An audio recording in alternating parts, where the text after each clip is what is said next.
So let's discuss these questions. If you have not completed that, please close your book. I'm not going to give you free answers. Close your book if you didn't get it back. I want you to do it on your own because that's what's best for you. Okay, so we are on, I'm so sorry. We are on page 193. And we're talking about John 12:20 through 50. So open your Bibles to John 12:20.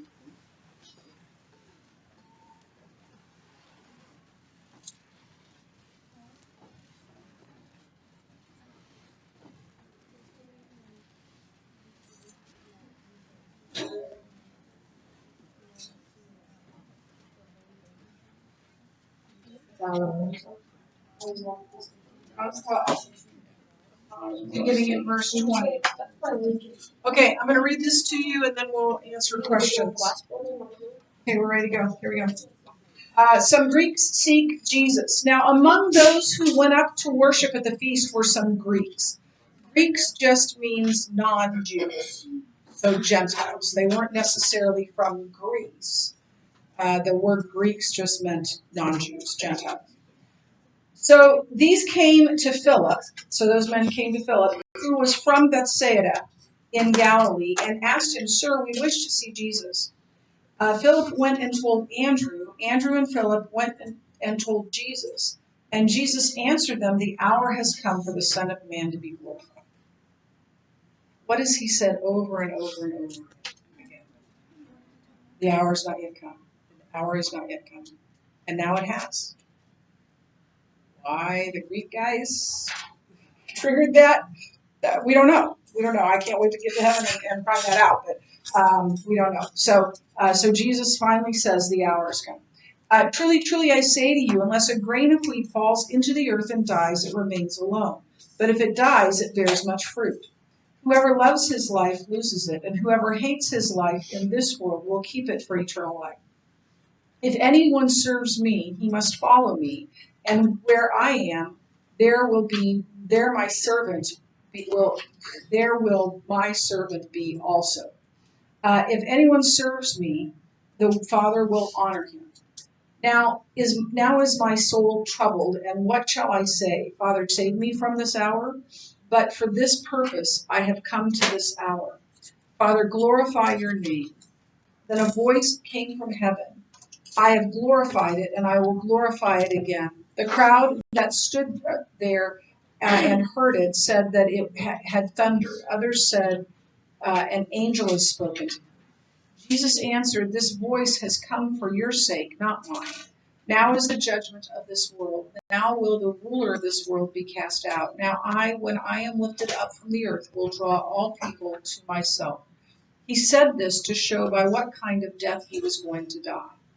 So the crowd answered him, we have heard from the law that the Christ remains forever. How can you say the Son of Man must be lifted up? Who is the Son of Man? So Jesus said to them, the light is among you for a little while longer. Walk while you have the light, lest darkness overtake you. The one who walks in the darkness does not know where he is going. While you have the light, believe in the light, that you may become sons of light. When Jesus had said these things, he departed and hid himself from them. Though he had done many signs before them, they still did not believe in him, so that the word spoken by the prophet Isaiah might be fulfilled. Lord, who has believed what he heard from us, and to whom has the arm of the Lord been revealed? Therefore, they could not believe. For again, Isaiah said, he has blinded their eyes and hardened their heart, lest they see with their eyes and understand with their heart and turn, and I would heal them. Isaiah said these things because he saw his glory, Jesus' glory, and spoke of him. Nevertheless, many even of the authorities believed in him, but for fear of the Pharisees, they did not confess it, so that they would not be put out of the synagogue. For they loved the glory that comes from man more than the glory that comes from God. And Jesus cried out and said, "Whoever believes in me believes not in me, but in him who sent me. And whoever sees me sees him who sent me. I have come into the world as light, so that whoever believes in me may not remain in darkness.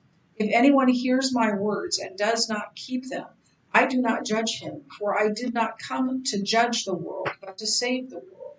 The one who rejects me and does not receive my words has a judge. The word that I have spoken will judge him on the last day. For I have not spoken on my own authority, but the Father who sent me himself has himself given me a commandment, what to say and what to speak. And I know that his commandment is eternal life. What I say, therefore, I say as the Father has told. So that's the passage. Why do you think that some Greeks would have been coming to worship at the feast and searching for Jesus? So these are not Jews, but they're coming to Jerusalem for the feast, and they're specifically seeking out Jesus. Yes. I thought they were talking about like the ancient Greeks, so I was like, well, they believe in like lots and lots of gods, so if they thought that he was like a god on earth, they would do probably anything they could get.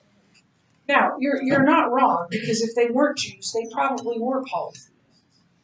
So that's entirely possible. Yes.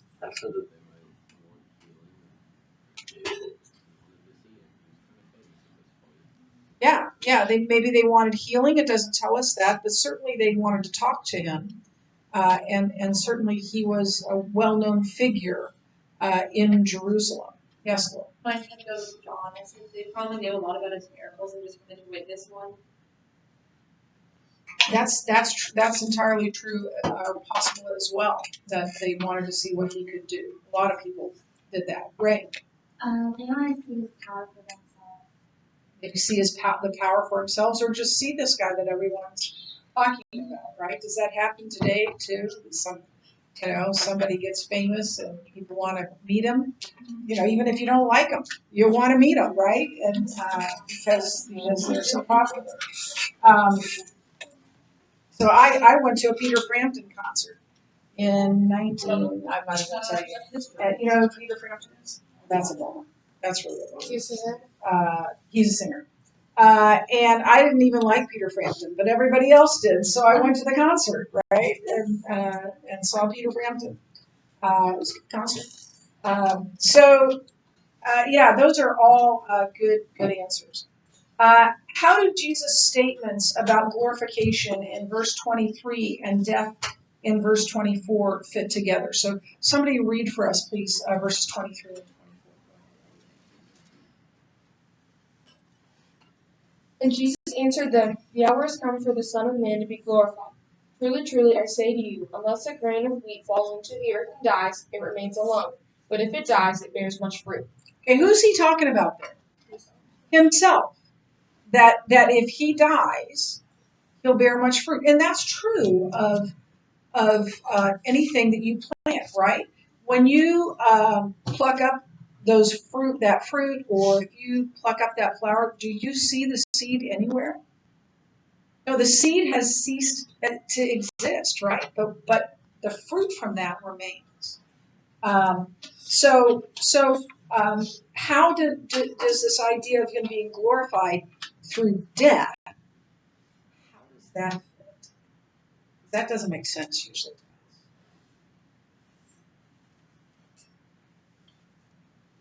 Yes.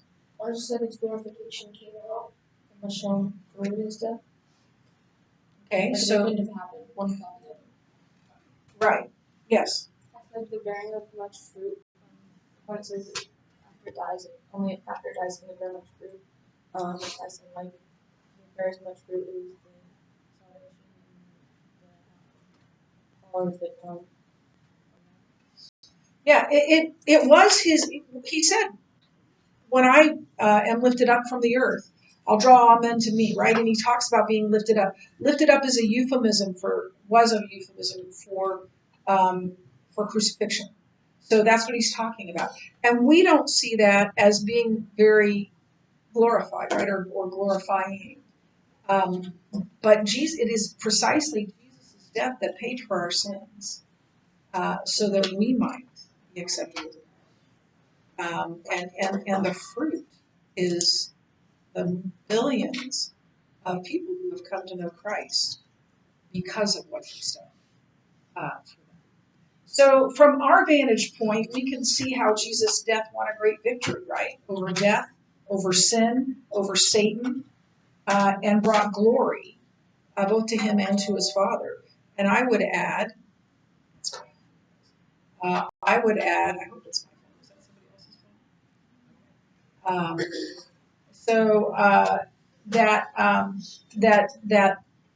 phone?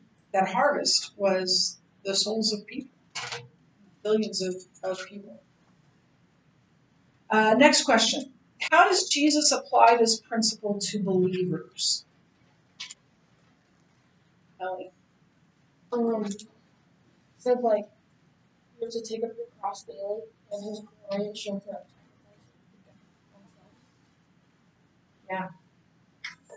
Yes. So like the move for both the world and In some sense, we lay down our lives to Jesus and say, I'll go where you say, and giving up ourselves. I'll read you a prayer in just a second. We're supposed to glorify everything we do. Yeah, so everything we do should be an act of worship to Him and glorifying to Him. And even our deaths, just as His death glorified Him, even our deaths can glorify Him. Let me grab this right here. I have this on my board where I can see it. I read it first, I don't know, decades ago. And it's a prayer written by a missionary named Betty Scott Stamp. She and her husband were missionaries in China when the communists came to power. And they were both martyred for their faith. They were killed by the communists. Oh, no. It's good, but it's the wrong.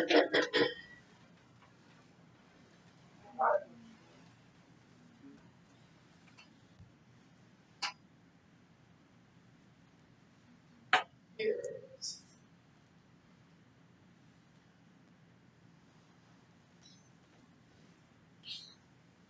She wrote this. Lord, I give up all my own plans and purposes, all my own desires and hopes, and accept Thy will for my life. I give myself, my life, my all, utterly to Thee, to be Thine forever. Fill me and seal me with Thy Holy Spirit. Use me as Thou wilt. Send me where Thou wilt, and work out Your whole will in my life at any cost, now and forever. That's a woman who was sold out to God. That's a woman who desired to have her life bring glory to God. And some would say, but she died young at the hands of the communists. But her life brought tremendous glory to God. And my guess is that neither she nor her husband were good. And the things we tend to regret are the things that we do that we shouldn't do, right? Not when we did the right thing. We don't usually regret. Okay. What attitude about yourself must you have before your life can be fruitful? Yes. humble selflessness towards God. Humility, selflessness. Yes. Like the verse that says, like, it's not me that lives in the world, but Christ in me. They flesh their cross completely and utterly, so that it's not you and your desires that live in that.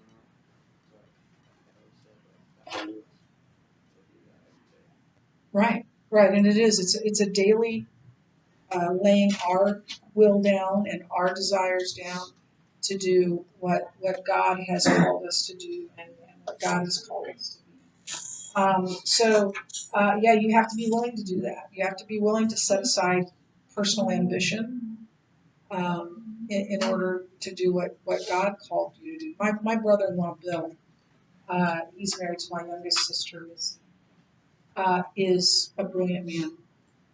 And he could have gone into business. He could have gone into any number of areas and thrived and been very wealthy. Instead, he's a missionary with Campus Crusade.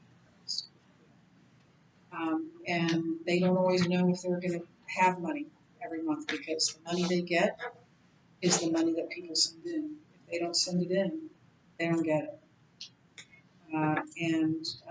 He's been doing this now for probably 30 years. And my sister for close to that.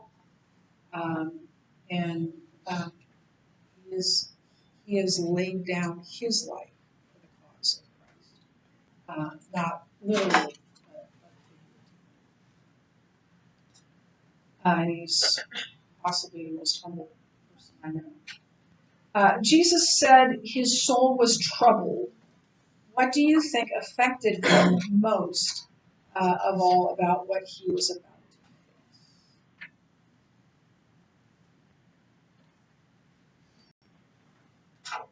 Yes. It was broken for those that would like, not believe in him, but they refuse him. No, he was redemptive. I think that's a really great answer. That he was going to do this, right? He was resolved to do it. But there would still be people who would refuse it. And I think that to this day. Anything else? Yes. And that is a very common answer, and write that down. We are going to talk about it when we get there. Yes.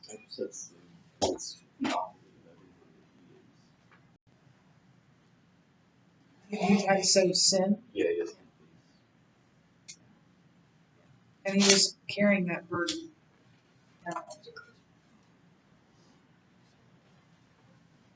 What would you have done if you were one of the believing rulers who feared the Pharisees and wanted their approval? Would you have hesitated to confess Christ publicly?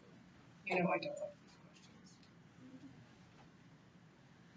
How do I know? Honestly, probably just want to try to stay neutral. Listen, if you have times right now living in the United States where nobody's going to kill you for believing in Jesus, at least not anybody official. And if you are afraid to speak up for Christ right here, right now, you would have been then too, right? And there was much more writing on that in that situation. And I don't think we could know, but we'd like to think that we'd stand up for Jesus. I hope we would. I hope if it ever comes to that for us, that we will all stand up for Jesus. Do you think that these rulers were believers? Why or why not? That's a pretty loaded question. What do you think? Yes. I don't think we can say for like 100% sure about Jesus in their heart. But I said if they were, they didn't like publicly say it a whole bunch. Yeah, and he calls them believers, right? There were some who believe. And we're not saved by anything we do. So if they, we're saved by grace through faith. If they were so I think it's impossible to tell. But I don't think that anything written here would discount them. Only God knows. I don't think anything said in the text would discount it. It's not our call. Aren't you glad about that? We're not the judges. Yeah. What do the last few verses of this passage suggest about Jesus' personal ambition? What motivated him to do and say what he did? Kelly. Jesus only did what the Father told him to do, and what the Father told him to speak. And he did that because obviously the Father commanded it, but also the sovereignty of the Father. Right. Yeah, so everything he did was out of obedience to the Father. So it wasn't motivated by his own personal gain, obviously. It was motivated by a desire to obey God and to do whatever God has called him to do. And he's going to have in the garden, again, this time where he's anguished. And we'll talk about that too. Any questions on this? I am going to just start the lecture just as much as we